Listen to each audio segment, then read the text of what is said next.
America যুক্তরাষ্ট্র doctor ইউনূসের মাথার উপর থেকে হাত তুলে নিয়েছেন। ডক্টর মোহাম্মদ ইউনূসের আসলে কি হবে? উনি কি বিদায় নিতে যাচ্ছেন? বিদায় নিয়ে আসলে উনি কোথায় যাবেন? ডক্টর মোহাম্মদ ইউনূস নাকি শেখ হাসিনাকে ফোন করেছিলেন, তার সঙ্গে যোগাযোগ করতে চেষ্টা করেছেন। বিশ্বের বড় বড় এজেন্সি বা বিভিন্ন মাধ্যমে কূটনৈতিক ভাবেও তিনি চেষ্টা করেছেন।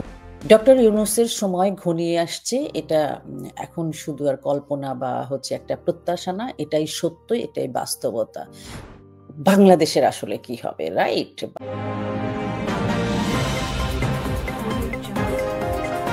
প্রিয় দর্শক, যে যেখানে আছেন আশা করি ভালো আছেন। আজ আবারও চলে এলাম আপনাদের সামনে R.71 এই চ্যানেলে এবং কিছু ব্রেকিং নিউজ নিয়ে। ব্রেকিং নিউজ শোনাবার আগে ব্রেকিং নিউজের একটু হিন্টস আপনাদের দিতে চাই যে আমেরিকা যুক্তরাষ্ট্র ডক্টর ইউনূসের মাথার উপর থেকে হাত তুলে নিয়েছেন। সকল অর্থকরী লগ্নি করা বা যে কোনো রকম সহায়তা দিতে স্পষ্টভাবে অস্বীকার করেছেন। কথাটার সত্যতা আমি আপনাদের বলবো, কিন্তু সঠিক তথ্য বা মূল জায়গায় যাওয়ার আগে আপনাদেরকে বলছি, প্লিজ আমার এই চ্যানেলটি আপনারা সাবস্ক্রাইব করুন, কমেন্ট করুন এবং শেয়ার করুন যদি আপনাদের কাছে ভালো লেগে থাকে। তো যে কথা বলছিলাম, ডক্টর ইউনূসের মাথার উপর থেকে হাত সরিয়ে নিয়েছেন আমেরিকা, এবং সেই জায়গা থেকে কেমনভাবে আসলে এটা হলো, শুধুমাত্র ডক্টর ইউনূস নাকি তার সাঙ্গপাঙ্গ আলী রিয়াজ সহ আরও যারা আছেন, টোকাই এনসিপিরা আছেন, যারা এই গত 15 মাসে দেশটাকে একেবারে যাচ্ছে তাই করা বা দেশটাকে নিজের বাপের সম্পত্তি হিসেবে মনে করেছিলেন, তাদের উপর থেকে হাত তুলে নিয়েছেন এবং স্পষ্টভাবে জানিয়ে দিয়েছেন আমেরিকার যুক্তরাষ্ট্র কোনো রকমভাবেই রেজিম চেঞ্জ বা গণতন্ত্রের নামে পৃথিবীর দেশে দেশে সরকার বদল বা এই ধরনের কেওয়াসের মধ্যে আর নেই। ট্রাম্প সরকার এটাতে পরিপূর্ণভাবে এটাকে শেষ করতে চাইছেন। কথাটা কে বলেছেন? কথাটা কি ট্রাম্প নিজে বলেছেন নাকি অন্য কেউ? আপনারা নিশ্চয়ই আমেরিকা যুক্তরাষ্ট্রের নিরাপত্তা পরিচালক যিনি তুলসী গাবার্ডের নাম শুনেছেন। কিছুদিন আগে উনি ব্যাপকভাবে আসলে আলোচিত ভারতীয় বংশোদ্ভূত তুলসী গাবার্ড, এবং তিনি ইসকনের একজন সক্রিয় সদস্য। সেই তুলসী গাবার্ডের মুখ থেকেই আসলে এই কথাটা বেরিয়েছে। আর আজকে এই যে নভেম্বরের 1 তারিখ, আজকে কিছুক্ষণ আগে, মানে কয়েক ঘন্টা আগে তিনি একটা সাক্ষাৎকারে এই কথাটা বলেছেন। আপনাদের বিশ্বাসযোগ্যতার জন্য আমি তুলসী গাবার্ডের যে ইন্টারভিউটা, সেটার কিছুটা অংশ আপনাদেরকে শোনাতে চাই। চলুন শুনে আসি। The old Washington way of thinking is something we hope is in the rearview mirror and something that has held us back for too long. For decades, our foreign policy has been trapped in a counterproductive and endless cycle of regime change or nation building. It was a one-size-fits-all approach of toppling regimes, trying to impose our system of governance on others, intervene in conflicts that were barely understood, and walk away with more enemies than allies. The results: trillions spent, countless lives lost, and in many cases a creation of greater security threats. The rise of Islamist terrorist groups like ISIS. President Trump was elected by the American people to put an end to this. And from তো আপনারা শুনলেন কি বললেন তুলসী Gabbard. ওনার স্পিচের যে উনি একটা বড় speech দিয়েছেন, কিন্তু আমি ওখান থেকে অল্প একটু আপনাদেরকে মূল চুম্বক অংশটা তুলে ধরলাম। সেখানে উনি যেটা বলেছেন যে রেজিম চেঞ্জ, দেশে দেশে যে রেজিম চেঞ্জ, সরকার বদল করা এবং গণতন্ত্রের নামে বা অথবা নানাভাবে এই যে সরকার বদলের যে রাজনীতি বা যে প্রক্রিয়াটা গত 10 বছর বা তারও আগে থেকে আমেরিকান সরকার করে আসছে, সেটাতে প্রেসিডেন্ট ট্রাম্প এন্ড টানতে চান। কেন চান? ওনারা যেটা বলছেন যে গত 10 বছর উনি রিয়ার ভিউ, মানে পিছনে ফিরে তাকালে উনি শুধু দেখতে পান যে ট্রিলিয়ন ডলার, মানে ট্রিলিয়ন নট বিলিয়ন, ট্রিলিয়ন ডলারের অর্থের অপচয় যেমন হয়েছে, কাউন্টলেস মানুষের মৃত্যু হয়েছে, রক্তপাত হয়েছে, তারা নানাভাবে হেনস্থা হয়েছে এবং এই যে রাস্তাটাতে হেঁটেছেন সেখানে তারা আসলে কোনো বন্ধু পান নাই, মিত্রের চাইতে ওনারা শত্রুটা বেশি পেয়েছেন।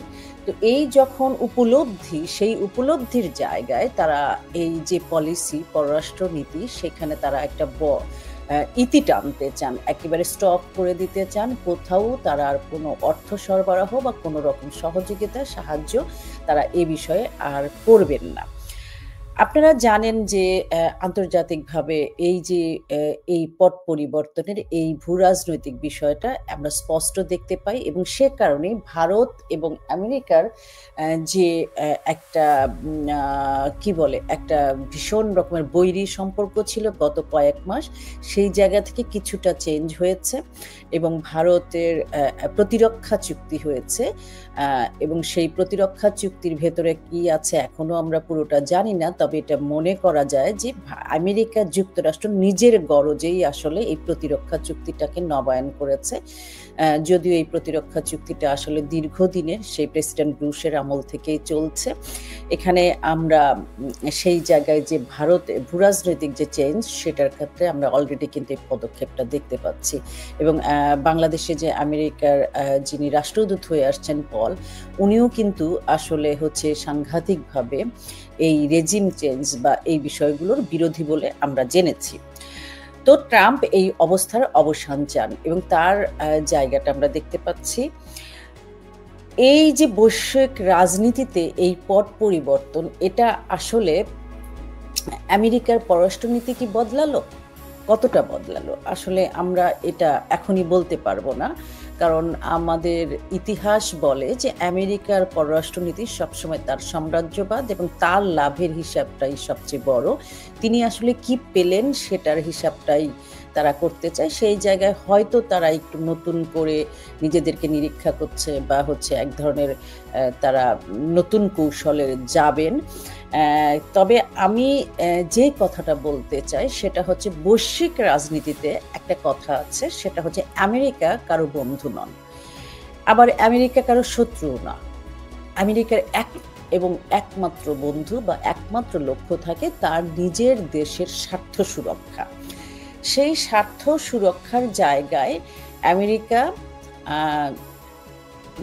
যাকে ইচ্ছে তাকে সাপোর্ট দেয় বা কোনো একটা বসায়, কোনো তার রাজনৈতিক কৌশল ধারণ করে।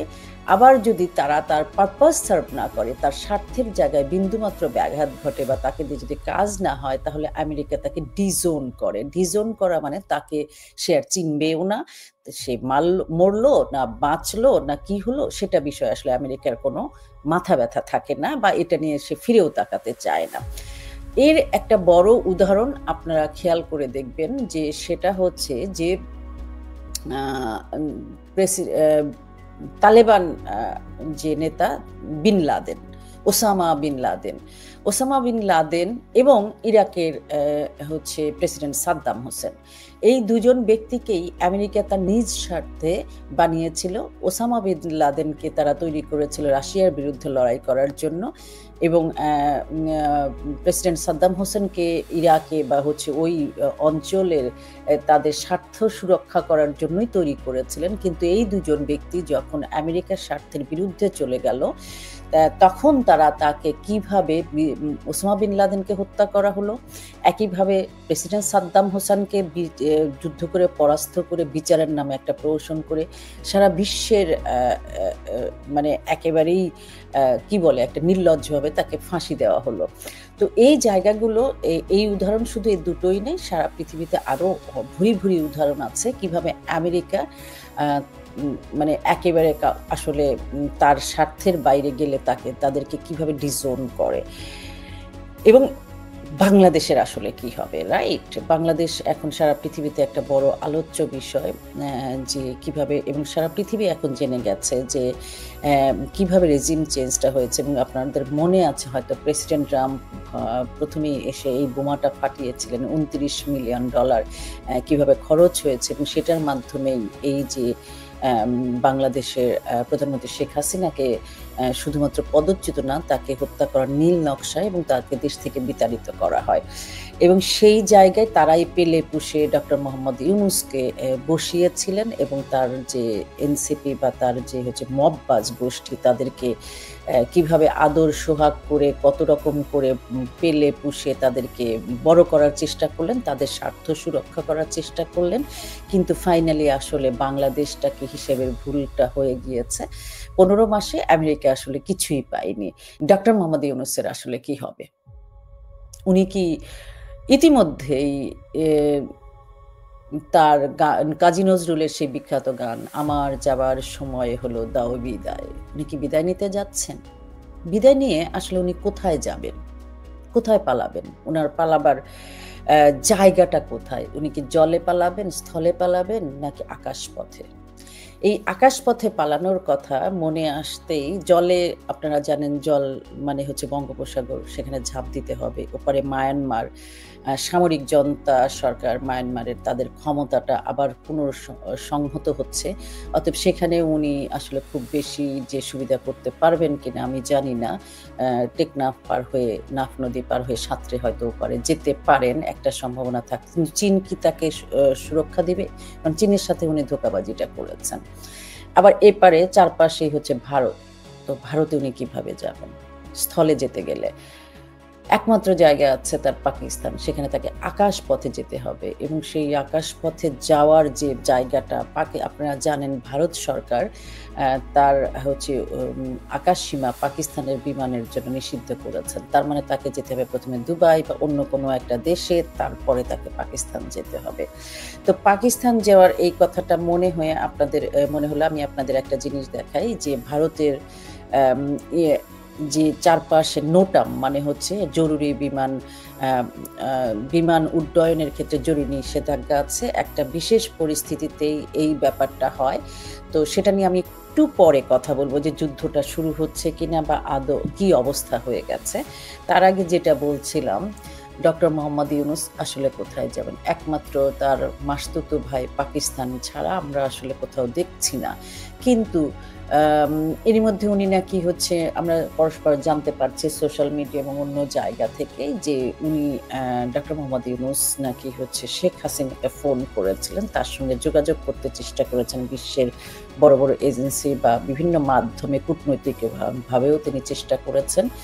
এবং কি ইন্টারেস্টিং, উনি একই সাথে আন্তর্জাতিক আদালতে শেখ হাসিনার ফাঁসির মানে দড়িটা রেডি করছেন। তাজুল ইমামের ওই সার্কাস মার্কা হচ্ছে অ্যাটর্নি জেনারেল, আর ডাস্টবিন শফিকের কথা তো আপনারা শোনেনই। তো আসিফ নজরুল এরা মিলে একদিকে ওনার ফাঁসির দড়ি রাখছেন, আবার ওনারা আবার ডক্টর ইউনূস নাকি ফোন করছেন শেখ হাসিনা একসাথে কথা বলার জন্য, নেগোসিয়েশন বা আলোচনার জন্য। শেখ হাসিনা এই ফোন ধরেননি বা সেটা উনি ধরবেন কিনা আমরা জানি না। কিন্তু কথা হচ্ছে আমরা কি আসলে তাকে পালাবার সুযোগ করে দিব বা বের হতে যাওয়ার সুযোগটা করে দিব কিনা? বাংলাদেশের জনগণ সেটা আসলে দিতে চায় কিনা? একটু হলো সেই কোটার জায়গায় কোটা থাকলো, মেধার জায়গায় মেধা। মানুষের নাভিশ্বাস উঠে গেছে এবং সেই সাথে সমস্ত অর্থনৈতিক মণ্ডলের সাথে সাথে উনি মুক্তিযুদ্ধের বিরুদ্ধে দাঁড়িয়ে বাংলাদেশের স্বাধীনতা এবং সার্বভৌমত্বের বিরুদ্ধে দাঁড়িয়ে যে একটা ন্যারেটিভ তৈরি করতে চেষ্টা করেছেন, সেটা উনি এবং ওনার যে গ্যাং আলী রিয়াজ, মার্কিন বিশিষ্ট পণ্ডিত, ইনি নাকি আমেরিকার কোনো এক ইউনিভার্সিটির শিক্ষক, যাই হোক পলিটিক্যাল সায়েন্সের শিক্ষক। উনি আইন নিয়ে বাংলাদেশের সংবিধান চেঞ্জ করার চেষ্টা করেছেন। ঐক্যমত্য কমিশনের নামে যে নাটক খাড়া হয়েছিল, এই সব কিছু মিলিয়ে দেশের ভাস্কর্য চলে গেছে। ধানমন্ডি 32 নম্বর জাতির জনকের বঙ্গবন্ধু শেখ মুজিবুর রহমানের যে ঐতিহাসিক বাড়ি, সেটা যেটা রাষ্ট্রের সম্পদ, সেই সমস্ত সম্পদ ধ্বংস হয়েছে। এই সব কিছুর বিচার হওয়াটা জরুরি কিনা? আপনাদের মনে আছে যে উনি যখন ক্ষমতায় বসলেন তার কয়েকদিনের মধ্যেই বোধহয় মতিউর রহমানকে, প্রথম আলো, আমি যদি ভুল না করে থাকি, প্রথম আলোর মতিউর রহমানকে উনি একটা ইন্টারভিউ দিয়েছিলেন এবং সেখানে বলেছেন যে তার যাওয়ার কথা ছিল জেলখানায়, উনি গেলেন গণভবনে। মানে উনি ক্ষমতার নষ্ট, দেশের মালিক হয়ে গেলেন। যে দেশের কারাগারে থাকার কথা ছিল সেই দেশের মালিক হয়ে গেলেন উনি। তো এই যে ঘটনাটা ঘটলো এবং সেইটার ভাগ্যের, উনি বললেন যে এটা আমার সৌভাগ্য। তো উনার সৌভাগ্য দুর্ভাগ্য হতেও আসলে সময় লাগে না, সময় কথা বলে। অর্থনৈতিক দেশটাকে ধ্বংসের উনি ঐক্যমতের নামে যে বিভাজনটা সৃষ্টি করলেন, বাংলাদেশের ইতিহাসে এই প্রথম কোনো রাজনৈতিক করার অপরাধে কোনো এক নির্দিষ্ট রাজনৈতিক মতবাদে বিশ্বাসের কারণে অন্য রাজনৈতিক দলের কর্মীরা বাড়ি ভাঙচুর করে, জেলখানায় দেয়, মানুষকে মবের মাধ্যমে মেরে ফেলে। এই ঘটনাটা ঘটেছে। এই যে জাতিগত আমাদের যে বিপর্যয়ের মধ্যে উনি ফেললেন, আপনারা কি মনে করেন তার বিচার হওয়া জরুরি, নাকি এমনি এমনি তাকে ছেড়ে দেওয়া যায়? বিচারের ভার আপনাদের হাতে। শেখ হাসিনা যতই মানবতাবাদী হন, কিন্তু দেশের এবং স্বার্থের কাছে তিনি অনেক বেশি একরোখা। সেটা সারা বিশ্ব জানে, আমরাও জানি। তিনি চাইলেও হয়তো সেটাকে ক্ষমা করতে পারবেন না, বিশেষ করে যারা এই ষড়যন্ত্রের না। ডক্টর ইউনূসের সময় ঘনিয়ে আসছে, এটা এখন শুধু আর কল্পনা বা একটা প্রত্যাশা না, এটাই সত্য, এটাই বাস্তবতা। গত এক সপ্তাহের যে শুধুমাত্র তুলসী গাবার্ডের যে এই কথাটা বা যে আমেরিকা যুক্তরাষ্ট্র রেজিম চেঞ্জের পলিসিতে আর নাই, সেটাই শুধু না, আপনারা এর প্রতিফলন দেখতে পেয়েছেন শেখ হাসিনার সারা বিশ্বের জনপ্রিয় এবং সবচেয়ে বিখ্যাত পত্রিকাগুলোর শেখ হাসিনার সাক্ষাৎকার, মানে তার কথা প্রচার করা। আপনারা আরও দেখতে পাচ্ছেন আজকেই যেটা ঘটনা ঘটেছে, সেটা 3 বাহিনী প্রধানকে ডক্টর মোহাম্মদ ইউনূস ডেকে পাঠিয়েছিলেন এবং তাদের সাথে খুশগল্প নিশ্চিত করেননি। উনি আসলে ওদের সাথে হয়তো একটা সমঝোতার জায়গায় যাওয়ার চেষ্টা করছেন। আমরা জানি না কি হবে, প্রতি মুহূর্তে ঘটনার চেঞ্জ হচ্ছে, তবে সতর্ক দৃষ্টি রাখা দরকার প্রত্যেকের। এবং আরেকটা জিনিস আমি খুব সাবধান করে দিতে চাই, সেটা নিরাপত্তার বিষয়টা। আপনারা প্রত্যেকেই জানেন যে ডক্টর ইউনূসের সরকার, উপরে ডক্টর ইউনূস বা তার উপদেষ্টা বলি, যাই বলি, সাগরেদ বাগরেদ আছে, তা কিন্তু মূল ক্ষমতায় আসলে এটা আমরা দেখতে পাই, কিন্তু ভেতরের মূল ক্ষমতায় জামায়াতে ইসলাম। এই কথাটা এখন সর্বজন স্বীকৃত এবং সবাই বুঝতে পারেন। আর এই জামায়াতে ইসলাম এমন একটা দল যাদের একমাত্র কৌশল মানুষকে, ভিন্ন মতের মানুষকে হত্যা করা বা নিশ্চিহ্ন করে দেওয়া। আপনারা জানেন আমি শুধু স্মরণ করিয়ে দিতে চাই যে 1971 সালের 14ই ডিসেম্বর কি হয়েছিল। 14ই ডিসেম্বর এক রাতে আমাদের সমস্ত দেশের সূর্য সন্তান, সমস্ত বুদ্ধিজীবীদেরকে হত্যা করে ফেলা হয়েছিল, যখন তারা জানতে পেরেছিল যে পাকিস্তান আসলে জিতছে না, তাদেরকে আত্মসমর্পণ করতে হচ্ছে। তো এই যে পরাজয় জেনেও একটা ধ্বংসলীলা চালানো এবং দেশের মেরুদণ্ডকে ভেঙে দেওয়ার চেষ্টা করা, সেই চেষ্টা কিন্তু এখনো আছে। আপনারা গত 15 মাসে দেখেছেন নীরবে লাশ ভেসে উঠছে বিভিন্ন জায়গায়, নদীতে, খালে। মানুষ তার নিজের বাসার ছাদেও হত্যার শিকার হচ্ছে, মানুষ জেলখানায়ও মারা যাচ্ছে, বলা হচ্ছে যে অসুস্থ, কিন্তু আমরা সবাই জানি কি হচ্ছে, মানুষ মবের শিকার হয়ে মারা যাচ্ছে। যেভাবে হোক মানুষকে টার্গেট করে মেরে ফেলা হচ্ছে। তো এই জামায়াতে ইসলাম যখন একেবারে আবারও সেই পাকিস্তানের পুনর্জাগরণের জায়গায় চলে গিয়েছে, আপনারা দেখেছেন পাকিস্তান থেকে কিভাবে সেনাবাহিনীর লোক আসছে, কি তহরম মহরম সংস্কৃতি বিনিময়, মানে পাকিস্তান মানে এখন আসলে সবকিছু হয়ে গেছে গত 15 মাস। সেই রকম আবারও তারা জয়ের প্রান্তে এসে যদি তারা হেরে যায়, তাহলে সেই প্রতিশোধের জায়গাটা আসলে আরো বেশি হয়তো মারাত্মক হবে। এবং আপনাদেরকে সেই 14ই ডিসেম্বরের কথা যেমন মনে রাখতে বলি, তেমনিভাবে আমি বলি যে গত 15 মাসের যে মানুষের হত্যার ষড়যন্ত্র বা মানুষের হত্যা বা মৃত্যুকে একটু যদি নজর রাখেন, তাহলে আপনি বুঝবেন যুদ্ধটা শুরু হয়ে গেছে এবং তারা তাদের মিশনে অলরেডি নেমেছে।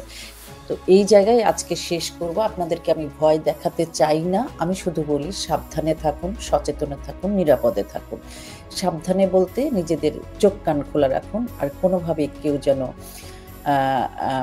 পালাতে না পারে সেই জায়গায় সচেতন দৃষ্টি রাখা দরকার। তবে সাধারণ মানুষের এই জায়গায় কোনো বিষয় নয়, বিষয়টা সেই নাটের গুরুদের। এখানেই শেষ করব, ভিডিও অনেক বড় হয়ে যাচ্ছে, আবারও হয়তো কথা বলবো এই বিষয়টা নিয়েই অন্য বিশ্লেষণের জায়গায়। ভালো থাকবেন, সুস্থ থাকবেন, নিরাপদে থাকবেন। দেখা হবে আবারও।